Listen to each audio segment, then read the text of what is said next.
Et si nous prenions la décision de rendre nos vies plus simples? Si nous commencions à prendre du plaisir en faisant beaucoup plus, mais avec moins de ressources? Si retourner à l'essentiel devenait pour chacun d'entre nous un objectif? Je m'appelle Lionel Clément et depuis une dizaine d'années, j'ai décidé de mener une vie plus simple, plus en adéquation avec mes valeurs. Durant ces 10 années, j'ai travaillé à mener une vie plus frugale et j'ai découvert que c'était absolument pas une vie triste, ennuyeuse et pleine de frustration. J'ai découvert dans la frugalité une forme d'abondance qui aujourd'hui me rend pleinement heureux, même si je suis encore loin, très loin d'être arrivé. Et je suis convaincu que cette quête de simplicité est la quête de ma vie. J'ai créé les chemins de la frugalité pour partager mon expérience, mes découvertes, mais aussi pour vous inspirer et vous donner envie, à vous aussi, de faire de l'essentiel le tout de votre quotidien. Je vous souhaite de passer un excellent moment avec moi sur ces chemins qui, au final, ne nous mènent qu'à nous-mêmes.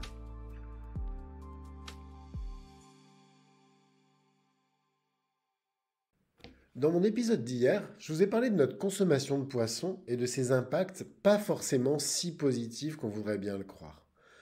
Aujourd'hui, j'aimerais vous parler des alternatives végétales au poisson. Alors oui, vous avez bien entendu, des alternatives végétales. Parce que quand on parle de poisson, il faut distinguer deux choses. Alors il y a le poisson en lui-même, bien entendu, mais il y a aussi, vous savez, le petit goût marin si caractéristique et qu'au-delà de la chair elle-même, on peut tout à fait reproduire dans des préparations culinaires vraiment délicieuses. Dans cet épisode, je vais vous présenter les différentes alternatives végétales existantes au poisson.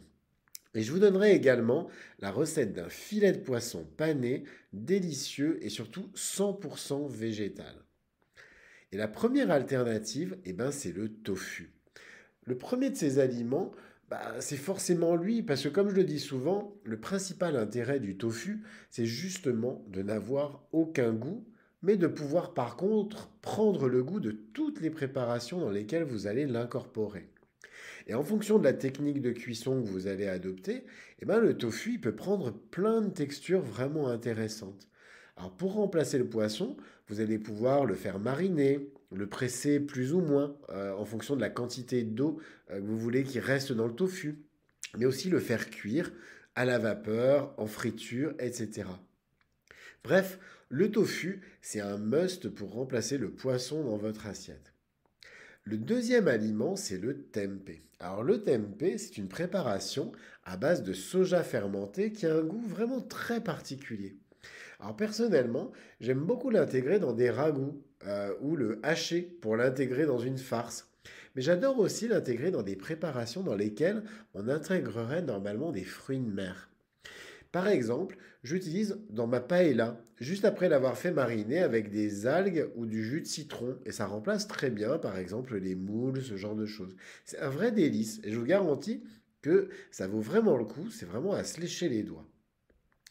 Ensuite, on a les algues. Parce que quand on mange du poisson, il y a bien entendu la texture, mais il y a aussi, comme je l'ai dit en introduction, ce petit goût marin si caractéristique.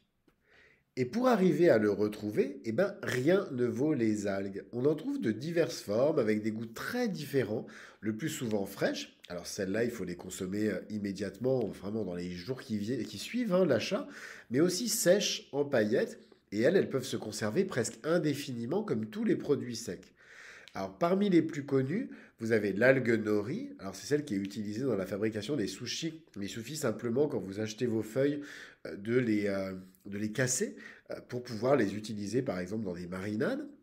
Vous avez aussi le kombu. Alors, le kombu, c'est une grosse algue. Vous voyez, c'est des gros morceaux. Mais ce qui est super avec le kombu, c'est que vous allez pouvoir les intégrer facilement dans des bouillons. Et ces bouillons vont très facilement aussi pouvoir remplacer, par exemple, les fumets de poisson.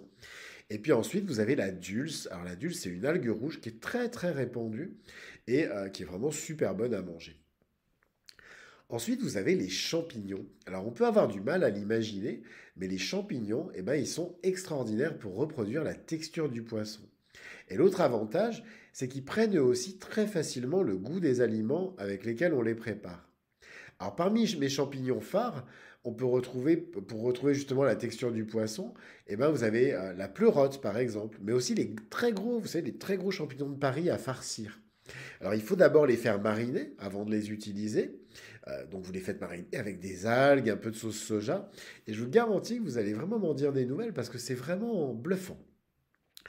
Ensuite, vous avez les légumineuses, parce que certaines légumineuses, comme le pois chiche, peuvent, une fois bien préparées, remplacer le poisson dans de très nombreuses préparations, et des préparations chaudes comme froides.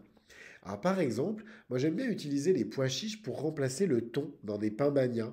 Alors, je les écrase avec de la mayonnaise végétale, et puis je les assaisonne avec des algues et du jus de citron. Et ben, c'est super bon.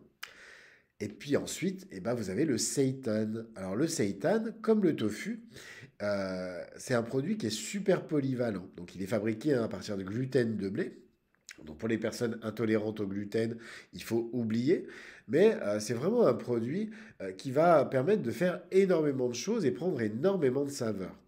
Donc très clairement, une cuisson assez classique à l'étouffer, donc directement, vous savez, dans un bouillon d'algues, ça va vous permettre de retrouver une texture un peu plus gélatineuse qui va vraiment vous rappeler la texture du poisson. Et ça, pour le coup, c'est vraiment super intéressant. Et puis enfin, même si en général, j'aime pas trop en parler, mais c'est aussi la vérité, hein, c'est qu'il y a une multitude de préparations industrielles qui existent aujourd'hui sur le marché. Alors comme je le dis souvent, la pression exercée par les consommateurs sur les marques depuis quelques années, elle a vraiment payé. Depuis maintenant, on va dire environ 5 ans, on retrouve dans les grandes surfaces de plus en plus d'alternatives végétales à la viande, mais aussi au poisson. Et elles sont souvent plutôt bonnes, voire même certaines excellentes. Alors je suis toujours assez mitigé hein, sur ces préparations, notamment par le fait qu'il s'agit de produits vraiment hautement transformés, avec beaucoup d'additifs, etc. C'est pour ça que personnellement, j'en achète quasiment jamais. Mais j'ai aussi conscience qu'elles ont une utilité, notamment pour toutes les personnes qui souhaitent intégrer plus de végétal dans leur assiette, mais savent pas vraiment comment changer des habitudes qui sont souvent solidement ancrées. Hein. C'est des habitudes qui sont là depuis la toute petite enfance. Néanmoins, dans la suite de cet épisode, je vais vous donner une recette qui m'a fait oublier toutes les préparations industrielles. C'est celle du filet de poisson, alors poisson entre guillemets, puisqu'il ne s'agira pas de poisson, il s'agira de tofu, pané 100% végétal. En fait, c'est une recette qui est simple, qui est super bonne, et puis qui nécessite très très peu de préparation. Alors pour la préparer, il va vous falloir 400 grammes de tofu ferme, il va vous falloir le jus d'un demi-citron, il va vous falloir 2 cuillères à soupe de sauce soja, il va vous falloir une cuillère à soupe d'algues en paillettes, typiquement de la nori ou de la dulse, une demi-tasse de farine, une demi-tasse de lait végétal non sucré, alors typiquement du soja, hein, ça marche très bien, mais vous pouvez aussi utiliser du lait d'amande, une tasse de chapelure, une cuillère à café de paprika, une cuillère à café d'ail en poudre, du sel, du poivre selon votre goût et puis de l'huile de cuisson pour la friture. Alors on va commencer par préparer le tofu. Et la première chose, ça va être de l'égoutter et de presser le tofu pour enlever l'excès d'eau. En fait, le tofu, il est toujours vendu dans une poche avec plein de liquide, hein, c'est le liquide de conservation. Et la première chose à faire déjà pour avoir un bon tofu, c'est de le presser pour enlever cet excès d'eau. Donc pour ça, vous avez deux solutions. Soit vous avez investi dans ce qu'on appelle un presse-tofu, mais c'est absolument pas nécessaire. Vous pouvez aussi tout simplement l'envelopper dans un torchon propre et puis vous allez placer un livre dessus, un poids, hein, pendant 15 à 30 minutes pour évacuer toute l'eau en excès. Ensuite, une fois que vous avez fait ça, vous allez le couper en tranches assez épaisses, comme si en fait vous vouliez retrouver un peu la forme, vous savez, des filets de poisson pané. Dans un deuxième temps, vous allez créer une marinade. En fait, dans un bol, vous allez mélanger le jus de citron, la sauce soja et les algues en paillettes. Et vous allez placer les tranches de tofu dans la marinade en veillant à ce qu'elles soient vraiment bien enrobées par toute la marinade. Donc n'hésitez pas hein, à retourner vos tranches, etc. Il faut vraiment que vos tranches soient bien enrobées. Et là, vous allez les laisser mariner pendant au moins 30 minutes en retournant les tranches de temps en temps. Alors quand je vous dis 30 minutes, c'est un minimum. Moi, personnellement, j'aime bien typiquement préparer ça, par exemple, le matin pour faire mes filets de poisson le soir. Et si je vais manger à midi, pour le coup, je fais ça la veille. Très clairement, plus vous allez laisser mariner, plus vous allez avoir un goût extraordinaire.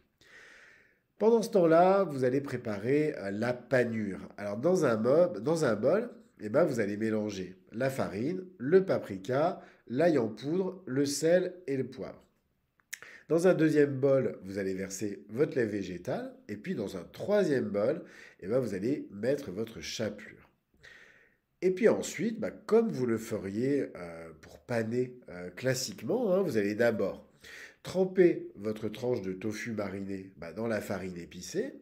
Ensuite, vous allez plonger votre tofu dans le lait végétal. Et puis ensuite, dans la chapelure. Et puis, vous n'oubliez pas d'appuyer légèrement pour que la chapelure adhère bien. Alors, une bonne chapelure, que moi j'aime beaucoup utiliser, c'est ce qu'on appelle le panko. Alors, le panko, c'est une chapelure qui est d'origine asiatique et qui est extraordinaire parce qu'elle permet d'obtenir des préparations vraiment très croustillantes. Vient ensuite le temps de la cuisson. Dans une poêle, vous allez chauffer l'huile. L'objectif, c'est vraiment de couvrir bien le fond de la poêle et de faire en sorte que vos tranches de poisson, elles soient à peu près, enfin de poisson végétal, elles soient en gros à moitié immergées. Et puis, vous allez tout simplement faire frire vos filets de tofu pané pendant 2 à 3 minutes de chaque côté jusqu'à ce qu'ils soient bien dorés et croustillants. Ensuite, vous les égouttez sur du papier absorbant avec pour objectif d'enlever l'excès d'huile. Et vous n'avez plus qu'à les servir.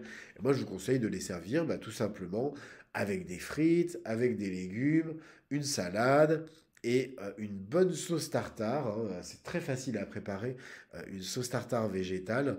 Là, très clairement, vous trouverez très facilement une excellente recette sur Internet ou un quartier de citron, tout simplement.